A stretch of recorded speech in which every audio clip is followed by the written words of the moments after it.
బీసీలకు రాజాధికారం కల్పిస్తున్న party BJP అని కేంద్ర మంత్రి కిషన్ రెడ్డి అన్నారు. మహాత్మా జ్యోతిబా పూలే వర్ధంతిని పురస్కరించుకొని అంబర్పేటలోని ఆయన విగ్రహానికి పూలమాల వేసి నివాళులర్పించారు.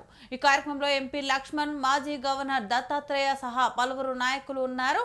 బడుగు బలహీన వర్గాల కోసం జీవితాంతం పోరాడిన వ్యక్తి పూలే అని కొనియాడారు. వారి ఆశయ సాధన కోసం బీజేపీ పనిచేస్తుందని తెలిపారు. జ్యోతిరావు పూలే పుణ్యతిథి సందర్భంగా భారతీయ జనతా పార్టీ తరఫున దేశవ్యాప్తంగా ఆ మహనీయుడికి నివాళులు అర్పించేటువంటి కార్యక్రమం పార్టీ చేపట్టింది. ఈరోజు నరేంద్ర మోడీ గారి నాయకత్వంలో బడుగు బలైన వర్గాలకు దేశవ్యాప్తంగా స్వాతంత్రం వచ్చిన తర్వాత మొదటిసారి ఈరోజు న్యాయం చేస్తా ఉన్నది.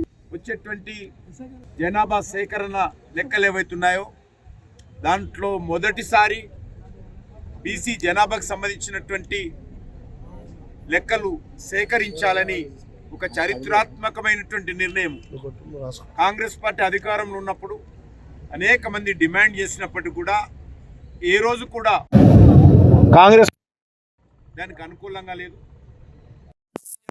నరేంద్ర మోడీ నాయకత్వంలో మొదటిసారి సేకరణ జరుగుతున్న సందర్భంగా అందులో బీసీ జనాభా సేకరణ చేస్తున్నటువంటి నాయకత్వము భారతీయ జనతా పార్టీ నాయకత్వము మొట్టమొదటి నాయకుడు నరేంద్ర మోడీ గారు స్వాతంత్రం వచ్చిన తర్వాత బీసీ ప్రధానమంత్రి చేసినటువంటి ఘనత ఈరోజు భారతీయ జనతా పార్టీకే దక్కుతా ఉంది.